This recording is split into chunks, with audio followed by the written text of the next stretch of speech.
Labored breathing certainly signals a life-threatening situation that demands immediate attention. Like unconsciousness, labored breathing may have a great deal of possible causes. The animal may be choking on food or a bone. They may be experiencing one of dozens of heart or lung problems. And there are many other causes for respiratory distress that are likely to be only diagnosed by a trained veterinarian. When responding to an animal in respiratory distress, approach the situation by first determining if the animal has anything that might be obstructing the airway. If the animal is not breathing, carefully open the mouth and look or feel deep into the throat for anything that might be obstructing the airway. Make the pet owner aware that there is a very real possibility of getting bit placing their fingers into the mouth of their dog. If anything is spotted, carefully attempt to dislodge the object with a sweeping motion of their finger. If one is fairly certain that the animal is choking on something but nothing visualized or felt, then attempt to suspend the animal by its rear legs or lift them high above the head. This may force the choking object out with the aid of gravity. If this technique is not successful, a modified Heimlich maneuver can be attempted. With the animal in a standing position, apply your fist up to the belly just behind the rib cage several times in a thrusting manner. If nothing is coughed up, check the mouth again with your finger. Repeat these techniques until the choking object is removed. If the dog has collapsed on its side, or if she is in a lateral recumbent position, you will need to perform the Heimlich maneuver in a slightly different manner. If the dog is on the ground, kneel down behind her so that your knees support her back. Place your right arm in front of the dog's left leg, as shown here. Make a fist with your left hand and place it under the dog's solar plexus while making short, swift thrusts toward the head of the dog and against your knees. Repeat these techniques until the choking object is removed. Transport the animal immediately for further medical attention.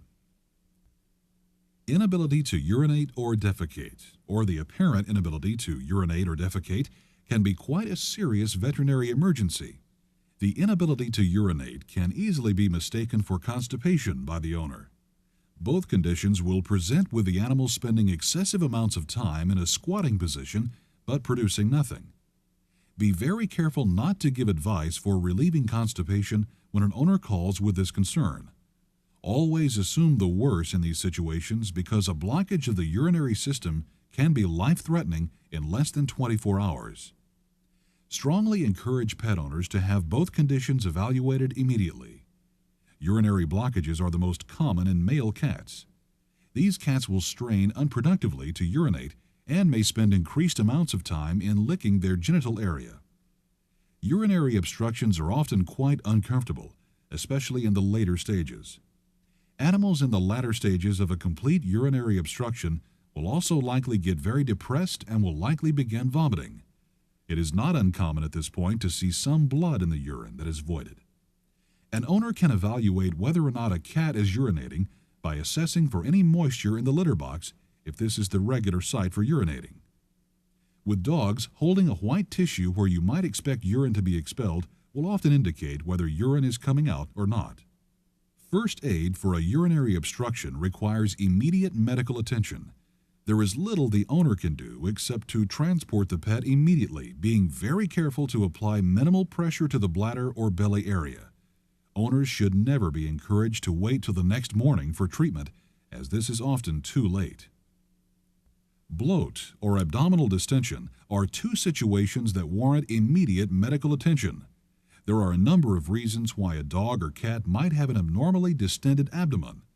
Because some of these conditions are very serious, even life-threatening, a pet owner should not take an unnecessary chance and wait to get medical attention. The quicker the abdomen has become distended, the more likely it is of a very serious nature. Two of the more serious causes of a distended abdomen are bloat, or gastric dilation, and internal bleeding. Gastric dilation is a disease affecting primarily large, deep-chested dogs. The stomach becomes overly engorged with air or food, is very prone to twist upon itself. Besides the intense pain caused to the dog, the stomach and spleen may begin to die due to inadequate circulation. This can quickly lead to shock and death if untreated. Dogs experiencing bloat or torsion will likely exhibit signs of restlessness, excessive salivation, and unproductive vomiting. Internal bleeding may also result in a large distended abdomen. In this case, the cause is ongoing bleeding into the abdomen. Untreated, the animal will likely bleed to death.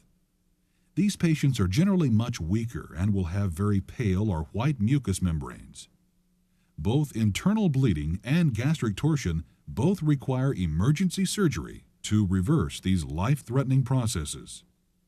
First aid to these patients is best aimed at keeping the patient warm and transporting them immediately. Poisoning emergencies are quite common in pets, especially young animals, because of their inquisitive nature and willingness to eat almost anything.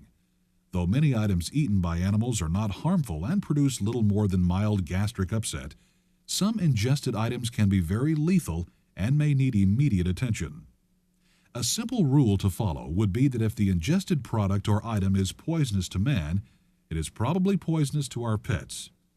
Items that are safe for people, however, may be toxic to pets. Tylenol ingestion in cats is one such example of a poisonous substance to pets. Dogs that ingest chocolate, especially the dark cooking chocolates, can become quite ill or even die. Because you will not likely know if a product is poisonous to a pet, you may recommend the pet owner consult a poison control hotline for pets in order to obtain appropriate information. Have the number for the National Animal Poison Control Center posted in the area where you can readily access it. Upon calling this number, they will inform the owner whether they need to bring their pet to the hospital or not, and make other important life-saving recommendations. Let the owner know ahead of time that there is a fee for using these numbers. Other hotlines and books are available to help you or a pet owner determine which products are poisonous and which are not. These resources will often be able to make valuable recommendations concerning the immediate treatment or first aid that should be instituted. Some ingested poisons should be removed quickly from the body by inducing vomiting, as will be discussed next. Other types of ingested poisons should never be treated by attempting to induce vomiting. Some examples of those things you should not induce vomiting with are acidic products, alkaloid products, caustic products, and sharp objects. Having the owner read the label of the product the pet ingested will also yield valuable information in treating the poisoning. They should also bring the package with them of the product the pet ingested.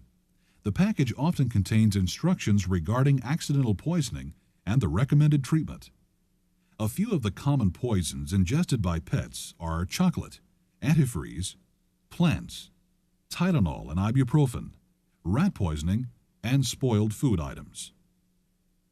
First aid advice is going to vary with each poisoning situation, so begin by asking the pet owner what potential poison did the pet get into, how much did they ingest, when did they ingest it, and how much does the pet weigh. With this information, you can consult with a veterinarian for his or her recommendations. They will either make immediate recommendations or suggest the owner call the Poison Control Center. In many cases, the veterinarian will need to evaluate the patient at the hospital.